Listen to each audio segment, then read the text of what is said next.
안녕하세요. 데이터센터 이야기입니다. 오늘 하루 잘 보내고 계신가요? 오늘로써 2주차 유튜버가 되는 날입니다.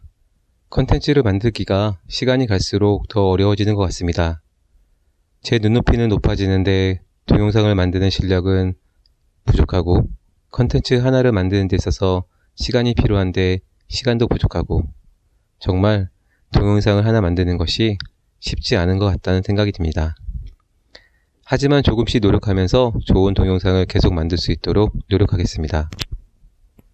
오늘은 데이터센터 이야기에서 서킷 연결, 즉 회선 연결 작업에 대해서 이야기하려고 합니다.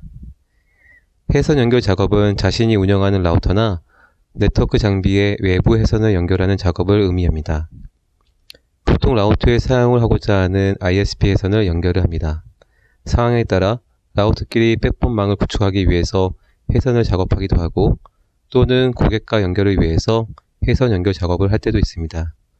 이와 같이 회선 연결은 여러 가지 연결을 포함하고 있습니다. 회선 연결 작업은 현재 근무하고 계시는 환경에 또는 서비스에 따라서 많이 다르겠지만, 일반적인 엔터프라이즈 회사 입장에서 회선 연결하는 작업을 이야기하는 것이니 참고 부탁드립니다. 제가 일하는 곳에서는 여러 지역의 서비스 시스템을 설치하고 운영하고 있어서 회선 작업이 빈번하게 발생합니다. ISP 간의 연결도 있고, 백본망을 만들기 위해서 탑 간의 연결도 있고, 또한 고객과 연결하기 위해서 연결 작업을 지원하고 있습니다. 회선 연결 작업이 문제없이 끝나면 빠르면 일주일 아니면 한 달 이내에 작업을 마무리하지만, 문제가 발생하고 서킷 연결이 잘 안되면 한 달, 두 달 시간이 금방 가는 것 같습니다. 문제가 생기면 문제 해결을 위해서 ISP 또는 데이터센터, 그리고 고객과 미팅을 하면서 차근차근 문제를 확인해야 하는데, 부족한 영어 실력 때문에 그런지 관련 문제가 발생하면 굉장히 부담스러울 때가 많습니다. 또한 문제로 인해서 서비스 일정을 맞추지 못할 경우에는 상당한 스트레스를 받는 업무 중에 하나인 것 같습니다. 자, 그럼 본격적으로 회선 작업에 대해서 이야기를 시작하겠습니다. 오늘 이야기가 네트워크 엔지니어가 되기 위해서 준비하시는 분들이나 현업에서 근무하시는 분들에게 도움이 되는 내용이었으면 좋겠습니다. 그림과 같은 경우는 동일한 데이터센터 공간에서 이루어지는 회선 연결 방법입니다.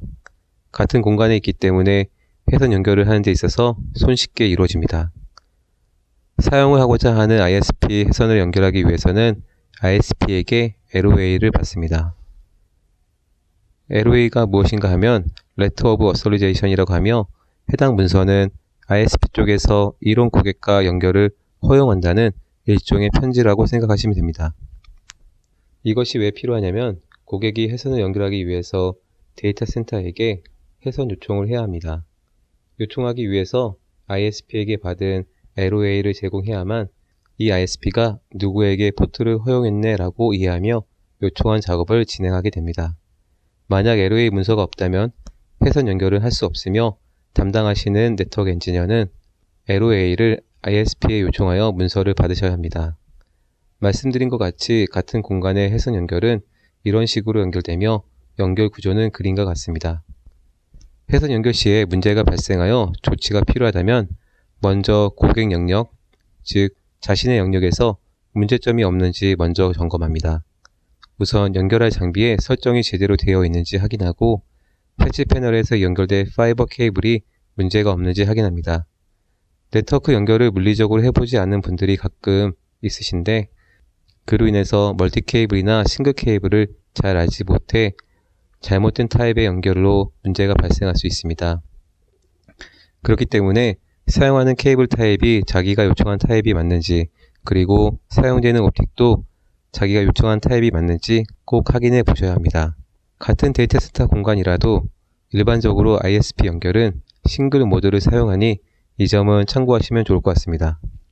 이와 같이 자신의 영역에서 문제가 없는 것이 확인되면 데이터센터에게 회선 연결 점검을 요청합니다. 확인 요청을 하게 되면 데이터센터에서 신호가 제대로 ISP로부터 나오고 있는지 확인을 하고, 물리적인 연결이 제대로 되어 있는지 확인하기 위해서 하드 루프백 테스트를 진행합니다. 이때 문제가 발생하면 손쉽게 문제를 해결되며, 만약 데이터센터와 확인을 했는데도 불구하고 문제가 해결이 안된다면 ISP 쪽에 문제를 전달하시면 됩니다. 다음 이야기는 회선 연결을 하기 위해서 같은 공간이 아닌 서로 다른 데이터 센터에서 연결되는 내용에 대해서 이야기하려고 합니다. 위와 같은 구조는 종종 발생하고 회선 연결은 쉽게 될 수도 있고 그렇지 않을 수도 있습니다. 만약 데이터 센터 서비스가 잘 되어 있지 않는 곳이라면 문제가 빈번하게 발생될 수 있고 문제 해결을 하는 데 있어서 시간도 많이 소요됩니다. 따라서 이런 회선을 연결할 때는 데이터 센터와 긴밀히 일을 하는 경우가 있습니다. 위와 같은 경우는 크게 두 가지로 이야기를 나누어서 하도록 하겠습니다. 첫째는 동일한 데이터 센터 회사이지만 서로 다른 데이터 센터에 연결되는 경우가 있습니다. 이런 경우는 앞서 말씀드린 것 같이 ISP에서 LOA를 받으면 데이터 센터에게 회선 연결을 요청합니다. 그럼 데이터 센터는 ISP 패치에서 A 데이터 센터 민미론까지 그리고 A 데이터 센터와 B 데이터 센터 간의 연결을 만들고 그런 다음 B 데이터 센터의 민미론과 고객 패치까지 연결을 만듭니다. 따라서 같은 공간에서 연결하는 것 같이 손쉽게 연결을 요청할 수 있고 문제가 발생한다면 자신의 영역을 점검하고 데이터 센터 영역을 확인한 다음 ISP에게 문의를 하시면 됩니다. 이때 꼭 알아야 할 것은 A와 B 사이에 연결되는 비용이 발생합니다. 이 비용은 데이터 센터에게 지급을 해야 합니다.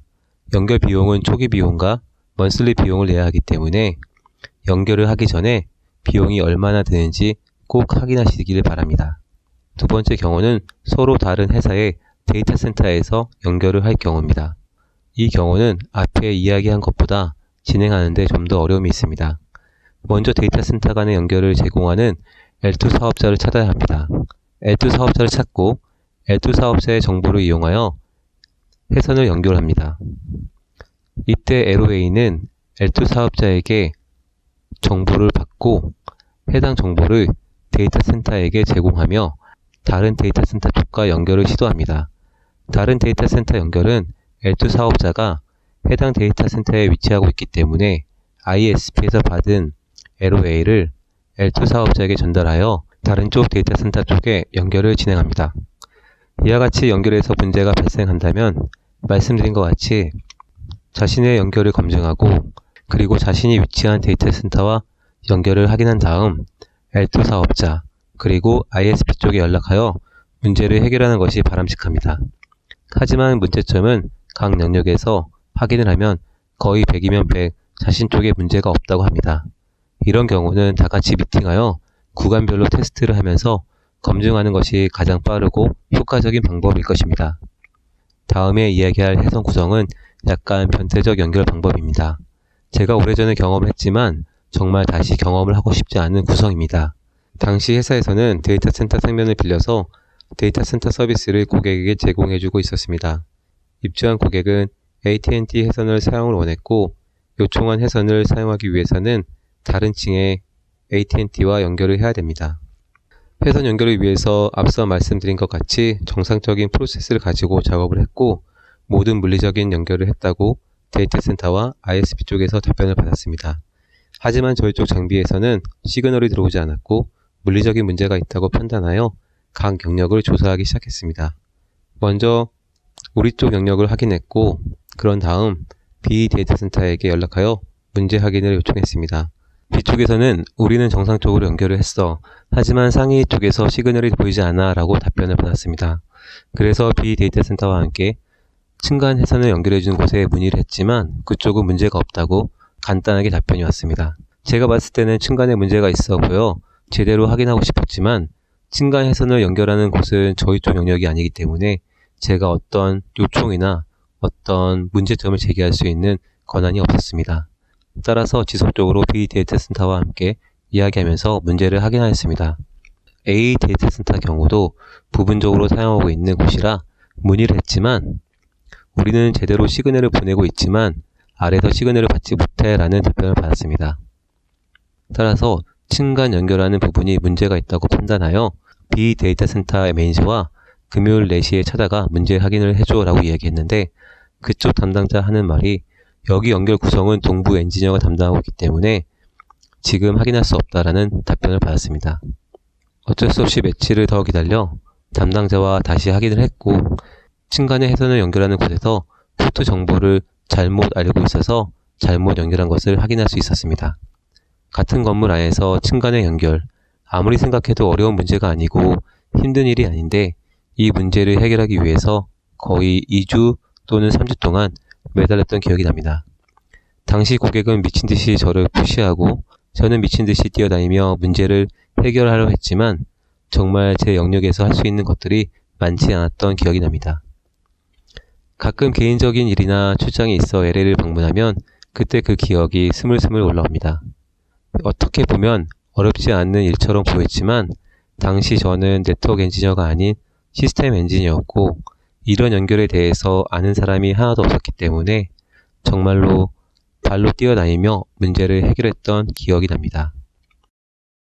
오늘은 회선 연결을 어떻게 하고 어떤 식으로 문제를 해결하는지 대해서 이야기를 드렸습니다. 모든 회선 연결이 제가 말씀드린 내용과 100% 부합되지 않겠지만 대부분의 연결이 제가 말씀드린 내용에 크게 다르지 않을 것이라 생각됩니다. 회선 연결 구조와 회선 연결 방법에 대해서 도움이 되셨다면 좋아요와 구독 부탁드립니다. 더 재미있는 이야기로 더 발전된 모습으로 다시 찾아뵙겠습니다. 오늘도 행복한 하루 되셨으면 합니다. 감사합니다.